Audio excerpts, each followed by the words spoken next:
Salam, salam, salam. Halo bro and sis di mana saja? Langsung saja nih, saya adalah fans berat dari Bapak Paus kita, Bapak Paus Fransiskus. Nah, pada tanggal 17 Desember nanti, Bapak Paus kita ini akan berhari ulang tahun yang ke-84 tahun.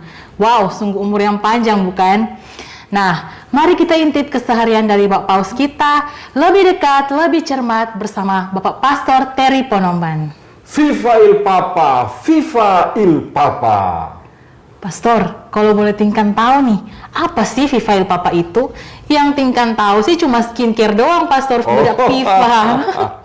Viva il Papa bahasa Italia yang berarti hidup Sang Paus, hidup Bapak Paus, hidup Bapak Paus. Oh, Pastor, Bapak Paus kita ini akan berulang tahun ke-84 tahun. Tingkan nggak bisa bayangin, Pastor, kalau misalnya tetangga Tingkan berusia 70 tahun, sedangkan Paus kita akan berulang tahun yang ke-84 tahun. Sungguh luar biasa ya, Pastor. Beliau masih sangat kuat untuk menjalani tugasnya, untuk melayani kita, umat di gereja seluruh dunia. Ya, dan dia termasuk satu dari beberapa manusia tersibuk di dunia. Apalagi dia harus melayani umat Katolik universal, kemudian sebagai kepala gereja dan kepala negara Vatikan sendiri. Paus adalah kepala negara Vatikan yang harus berhubungan dengan seluruh dunia, dengan bangsa-bangsa dan dengan masalah-masalahnya. Ya, padat sekali juga kegiatannya dari hari ke hari. Iya, betul sekali, Pastor. Sepertinya menarik nih kalau misalnya kita bisa tahu bagaimana sih sebenarnya keseharian dari Bapak Paus kita sehari-hari, jam demi jamnya. Baik, kita mulai dengan mengenal lebih pribadi Paus Fransiskus. Nama aslinya adalah Jorge Mario Bergoglio. Ia adalah keturunan Itali yang berimigrasi ke Argentina dan keluarnya tumbuh dan hidup di sana. Suatu kali ketika dia berumur 17 tahun sebagai mahasiswa muda, ia lewat sebuah gereja dan waktu itu panas keras. Maka ia iseng-iseng mampir ke gereja.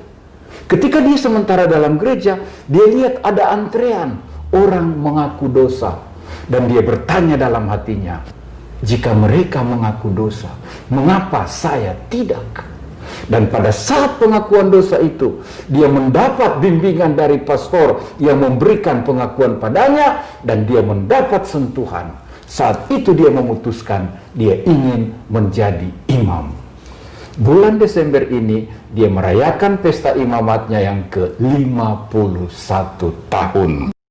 Dan kita semua tahu tanggal 13 Maret tahun 2013 yang lalu dia terpilih menjadi paus. Secara fisik, Paus Fransiskus sebenarnya tidak sempurna tubuhnya. Pada waktu berumur 19 tahun, ia tinggal hidup dengan paru-paru kanan saja. Namun dia tetap sehat. Bahkan dia mengaku juga sejak menjadi paus di Roma, berat badannya makin meningkat. Justru sejahtera ya, Pastor. Ya. Oh, tetapi ternyata secara fisik tubuh dari paus kita ini sudah kurang sempurna ya, Pastor. Dimana dia sudah memiliki hanya satu paru-paru saja, teman-teman. Nah, bisa nggak, Pastor, kita tahu, kita intip bersama nih kegiatan paus kita jam demi jamnya. Oke. Jam 4.30 pagi, kukuruyuk. Tentu tidak ada ayam di Vatikan. Adanya ayam apa, Pastor? KFC kali ya? Kentucky Fried Chicken aja. Iya. Pokoknya jam 4.30, kalau di sini saatnya jago berkokok, paus bangun dari tidurnya. Kemudian dia mempersiapkan diri, membersihkan diri, lalu tepat jam 5 dia sudah berada di kapel. Tapi menarik juga, cari tahu di mana paus tidur. Sebetulnya di Vatikan ada sebuah istana, ya, Palazzo del Papa, istana dari paus. Tapi sejak hari pertama dia dipilih menjadi paus, dia tidak mau tinggal di situ.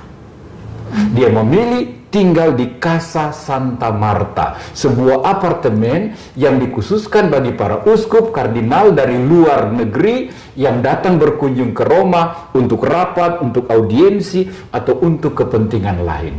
Sebuah apartemen sederhana, kamar tidur dan kamar tamu.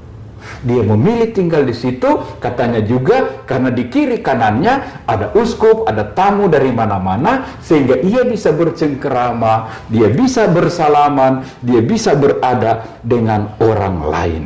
Paus kita memang gaul, suka bergaul. Gaul dan sederhana ya, Pastor. Ya, sederhana. Iya.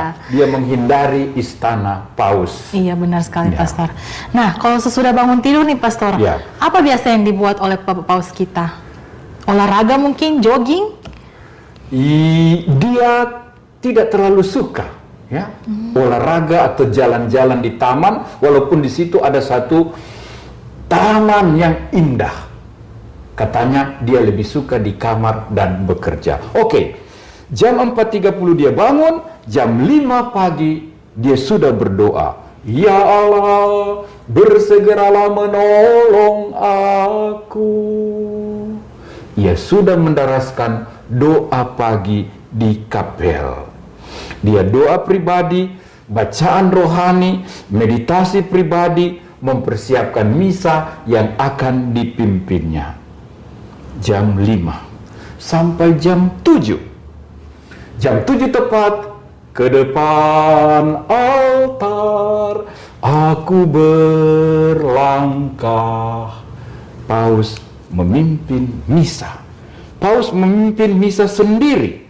Biasanya dihadiri oleh teman-teman kardinal, uskup, imam, misionaris, peziarah-peziarah, bisa juga kaum awam, pemerintah yang berkunjung ke Vatikan. Apakah Paus sarapan pagi? Tentu saja tingkan, ya, seperti kau, Paus juga sarapan pagi. Dia menikmati sarapan paginya, tidak pernah sendirian. Kemudian jam 9, jam kerja. Dia meninggalkan apartemen, ya, berjalan atau diantar dengan mobil menuju ruang kerjanya yang sering jendelanya terbuka, dari mana dia sering memimpin doa Angelus atau memberi berkat kepada umat yang hadir di lapangan Santo Petrus. Apa yang pertama kali dibuatnya ketika masuk ke ruang kerjanya? Dia pergi ke jendela, lalu lewat tirai yang terbuka, ia memandang kota Roma, ia memandang seluruh dunia. Dia mendoakan dan memberkati kota Roma dan dunia. Urbi et orbi. Urbi artinya kota, orbi itulah seluruh dunia. Sesudah itu baru dia mulai duduk bekerja. Jika ada pertemuan-pertemuan resmi dengan pejabat-pejabat pemerintah, saat-saat jam inilah itu dilakukan. Jika tidak, dia biasa berbicara dengan penasehat-penasehatnya, berdiskusi dengan uskup-uskup, dengan tamu-tamu. Ada kekhususan dari Paus Fransiskus. Apa? Mungkin tingkan kaget, suatu hari Minggu, ya, Ya. tiba-tiba dia menelpon ke Argentina, ke sebuah penjara, mencari seorang bapak yang pernah dia layani di penjara itu, just to say hello, apa kabar dan selamat hari Minggu. Seorang paus menelpon seorang narapidana. Hanya untuk menanyakan kabar loh, teman-teman. Ya, menanyakan kabar karena sudah memiliki relasi. Persahabatan, persaudaraan. Terus sekali, Pastor. Kemudian kalau untuk istirahat sorenya gimana tuh, Pastor? Secara paus kita ini sangat padat ini. Iya, tentu Jadwalnya. sebelum istirahat sore makan siang dulu. Oh iya, makan siang dulu. Makan siang biasanya jam 1, Paus menikmati makan siangnya. Ia tidak biasa mengorder makanan-makanan favorit. Dia termasuk pemakan segala. Maksudnya apa saja yang disajikan, dia akan menikmatinya. Tidak muluk-muluk ya, Pastor? Iya. Dia juga mengaku pencinta pizza dari Italia. Sama dong, Pastor. Suka pizza. Dan Oke. tentu saja tiap kali makan juga dia ingin selalu ada orang lain yang menemani dia. Nah, sesudah makan siang, dia akan istirahat pribadi antara 40 sampai 60 menit. Berarti sesudah itu, dia sudah siap lagi untuk berada di ruang kerjanya. Bekerja di situ, melakukan perjumpaan, pembicaraan, pertemuan, dan lain-lain, menyiapkan surat-surat, membaca surat-surat yang masuk, dan lain-lain. Istirahat sorenya memang sangat singkat ya Pastor, cuma Iya. 40 sampai 60 menit Sampai saja. 60 menit. Kemudian dilanjutkan lagi dengan tugas berikutnya Iya. Pastor. Yang menarik, 1 jam sebelum makan malam, biasanya jam 7 malam, Paus berada di kapelnya sendiri. Kau ku sembah, ya roti surgawi. Paus adorasi, Paus doa hening di hadapan sakramen Maha Kudus seorang diri. Dia mengungkapkan pengalamannya hari itu. Dia meminta terang Roh Kudus. Dia menyerahkan dunia dan manusia ke dalam tangan Tuhan. Dia minta bantuan Tuhan untuk rupa-rupa masalah. Tiap hari dia melewatkan waktu di tengah kelelahan dan keletihan doa pribadi. Karena itu tingkan, Paus sendiri mengaku, dalam kelelahan di tengah doa sore hari ini, saya sering tertidur sementara berdoa. Sangat manusiawi. Tidak muluk-muluk, tidak tipu-tipu. Dia juga merasakan kelelahan. Sehingga dalam doanya pun, dia seringkali kehilangan konsentrasi. Oke Pastor, ternyata Paus kita juga memiliki saat teduh ya Pastor. Iya, apalagi saat kita. teduh. Ya. Oke. Kita, kalau Paus punya saat teduh, kita juga punya sate. Iya benar. Saat tenang, Saat tenang. saat teduh. Betul sekali Pastor. Nah Pastor, apakah mungkin ada hal-hal menarik lain nih tentang Paus kita ini? Ya, oke. Tadi kau singgung tentang tidur. Dia biasanya jam 9 malam sudah masuk kamar tidurnya. Ada satu yang menarik. Dia pernah berjanji kepada Bunda Maria tidak pernah menonton televisi. Mengapa? Karena dia merasa televisi bisa merampok perhatiannya kepada Tuhan dan sesama. Namun dia mengikuti berita-berita lewat koran atau lewat rekan-rekan kerjanya, sehingga dia tetap aktual mengetahui update, keadaan. ya, Tetap update. Nah, jam 9 dia masuk kamar untuk membaca. Masih sempat untuk Masih membaca juga. dan tentu juga menulis-nulis apa-apa yang perlu ditulisnya atau dikirimnya dalam bentuk surat, dalam bentuk wejangan, dan lain-lain. Sesudah 1 jam, biasanya dia tidur. Bagaimana Paus tidur? Nah, ini dia. Katanya sendiri, seperti batang kayu. Wah, batang Bisa dibayangkan lelapnya dan Tidur mati kalau nyenyaknya di- sesudah bekerja sepanjang hari. Iya, pasti. Padahal bebannya pasti Sangat banyak berat. Iya, benar, dan Mas. berat. Oke, beberapa hal yang khas atau unik dari Paus ini ialah ia sangat peduli, sangat care pada orang-orang kecil di sekitarnya. Di Vatikan, Paus memiliki pasukan pengawal pribadi. Mereka adalah orang-orang Swiss, anak-anak muda Swiss yang bersumpah akan membela Paus dengan taruhan jiwa dan raga. Mereka akan siap untuk menyerahkan diri, mati sekalipun untuk membela Paus jika Paus dalam bahaya. Dan anak-anak muda ini selalu mengawal Paus di mana saja, kapan saja. Suatu malam, ketika dia hendak masuk kamar tidurnya, ada seorang Swiss Guard yang bertugas menjaga di pintu kamarnya.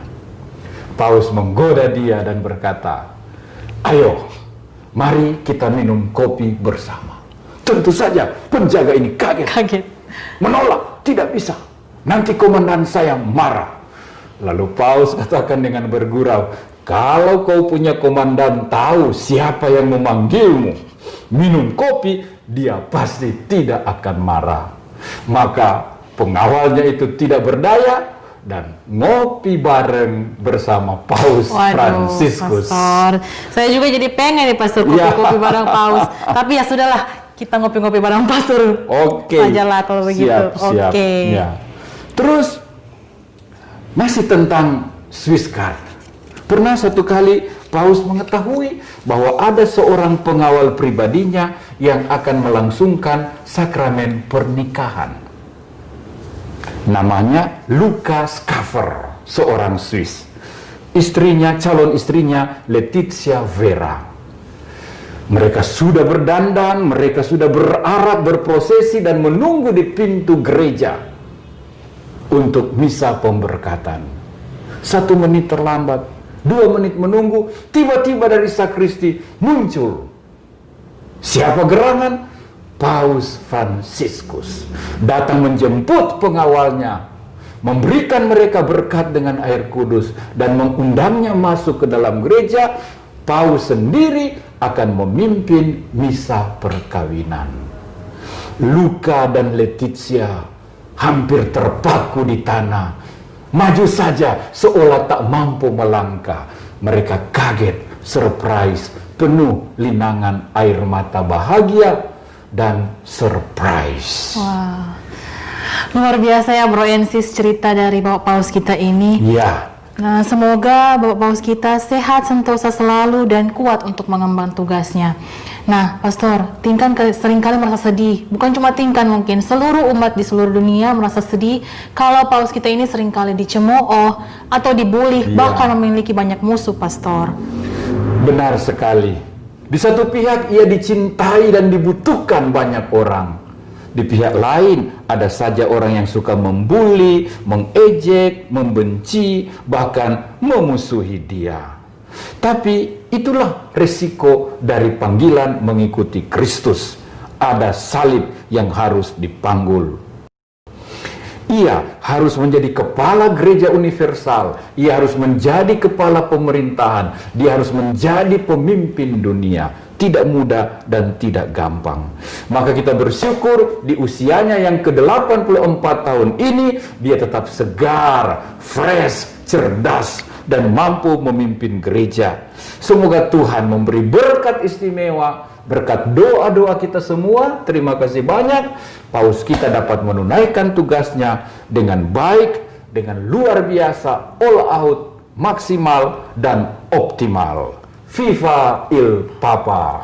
Luar biasa, luar biasa. Bro NC semuanya, mari kita ucapkan selamat hari ulang tahun Bapak Paus.